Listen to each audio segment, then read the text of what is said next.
Hey everyone, welcome to the channel and thank you so much for sparing your own time out to listen to my end of the year list for 2024. And today I'm talking about my best movies, top movies, favourite movies, whatever you want to call it. I've chosen 6 of them. And the reason for that is 2 reasons. Number 1 is these 6 movies are ones from 2024 that I've seen that I would go back and revisit time and time again, and ones that I really enjoyed, ones that kind of blew me away, ones that also took me by surprise. I've got 4 honourable mentions, but also reason number 2 is, for me, I don't think this has been a truly terrific year for movies. I think there's been a lot of stinkers, so you will see a big worst list of the year, so stick around for that video. And without further ado, not going to waste your time, let's get into it. We're going to go with Cuckoo with Hunter Shaver, who gives an absolutely magnificent performance. Definitely one of the best performances she's done in her entire career. This is a one that I was thinking, I'm not going to like this movie, but it actually really pleasantly surprised me. Next up, we've got Dune 2, which is Timothée Chalamet and Zendaya carrying on the legacy of Dune in a sequel that is definitely far superior than the first. We've also got Thelma, starring June Squibb, who is just really eccentric in this movie. She's definitely really at the helm, she's the focus, and it's just a really interesting and entertaining watch that I found myself thoroughly enjoying. And the final honourable mention, as these are not in any particular order, is a movie called Unsung Hero, which is a religious faith-based movie, but it's a one that I found myself really invested, I found myself really intrigued by the premise, and also afterwards I had a smile on my face going out of the cinema, and I just really had a great time. So with all that said, let's get into the top 6 movies. We've got a one that I haven't covered here on the channel, but I did check out in its cinema run with its very limited release, and I caught one of the final showings, and that is Nicholas Hoult and Clint Eastwood's Juror number 2. This is a movie that stayed with me. The ending definitely captivated me and made me think and question about what I had seen in the entire runtime, but also it's kind of left on a cliffhanger ending where it's going to leave it up to the audience interpretation to an extent as to where and what is going to happen next and where it's going to go. This is a one that has stuck with me, and I found myself really enjoying this movie. This is classed as a 2023 movie released in China, but technically we did not get this in the UK until June of 2024, so this is why this movie's in here. And it's a one called Deep Sea, which is by far the best animated movie I've seen all year in terms of the animation quality. I put in the title of the video at the time, better than Pixar animation, and I still stick by that statement. You just check out the animation in this and I think you'll probably get where I'm coming from. This stars a character called Shenshu, who is on this journey of grief, this journey of change, where she comes across larger than life characters, and this was the one that I found myself really enjoying, and I was fortunate enough to have a full cinema to myself to really just enjoy this movie. Deep Sea is the one that also has stuck with me after I finished watching it, and I can't wait to watch it again and hopefully maybe own it on physical media.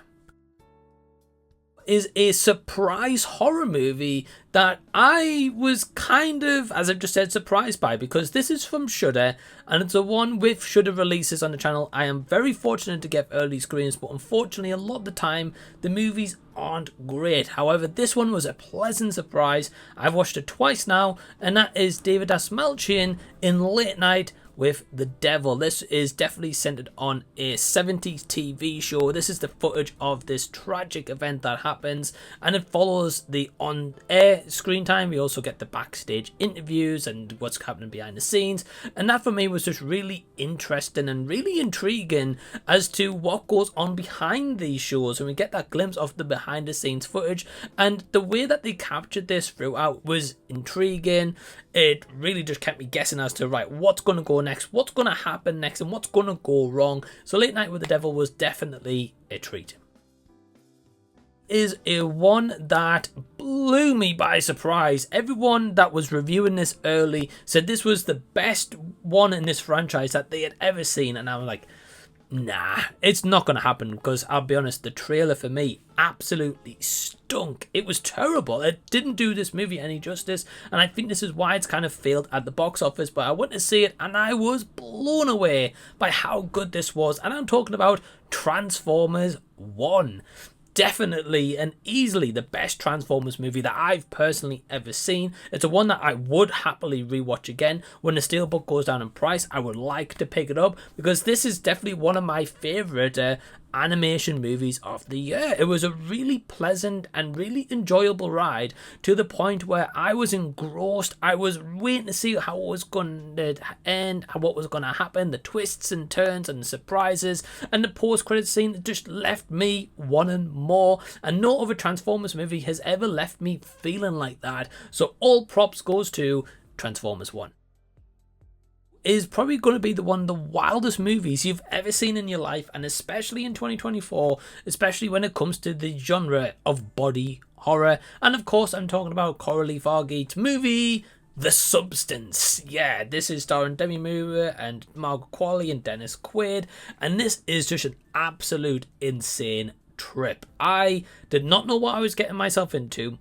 The trailer that they released was so well done in terms of it gave you nothing about this apart from just promoting this green substance, and that's all you knew. And I was like, wow, it's very rare nowadays for a movie to get a trailer that gives you nothing but also gives you enough to intrigue you and kind of make you curious as to what you're going to see. And this was a wild ride. It's a one that I thoroughly enjoyed, and it's a one that I would be watching again in the future. As I've said, I've already seen it twice in a short window that has been released here in the UK as of this video. So The Substance absolutely nailed it for me.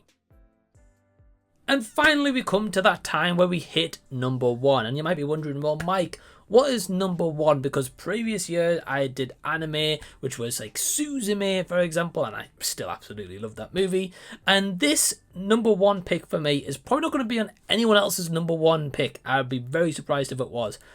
Again, it is a 2023 movie, but we did not get it in the UK until the end of January 31st actually, and it was released in cinema. I got to see a very limited screening of this, and I didn't expect much because it's about jazz music, and I can't exactly say I'm the biggest fan of jazz. I like it, but I don't love it. It's not, you know, a go-to on Spotify or anything like that. But this animation movie actually blew me away enough to where Nova Media released this on a physical release, and I managed to pick it up, and that movie is Blue Giant. That's right, that's my number one for 2024. Now you might be thinking, well, Mike, why is this your number one? Like, what is so special about this anime movie that makes it your number one? Well, basically it's about these three guys you see on the cover right here who all want to be jazz musicians. They want to be the best jazz players in the world. Well, more so two of them, right? There's one, I don't want to say too much without giving spoilers, but basically the three of them form a band. Now when they form this band, again, they want to be the best band, they want to be the best jazz players in the world, and they want to get to the top, to the point where they want to be scouted by, you know, talent agencies, recording studios, etc.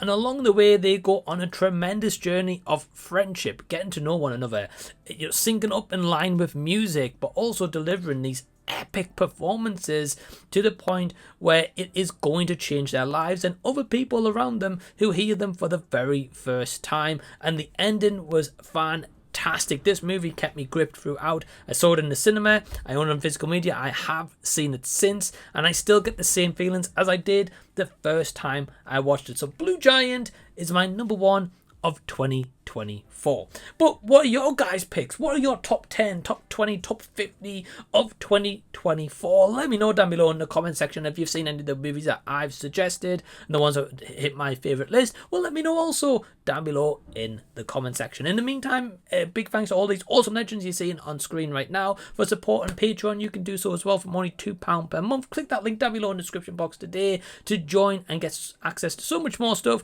that you'll not get here on YouTube. Now, in the meantime, if you haven't seen these videos of mine, which will include a worst list of 2024 and a past list as well, click over here, have a bit of a deep dive. Till next time, I'll see you guys. I'll be seeing you later.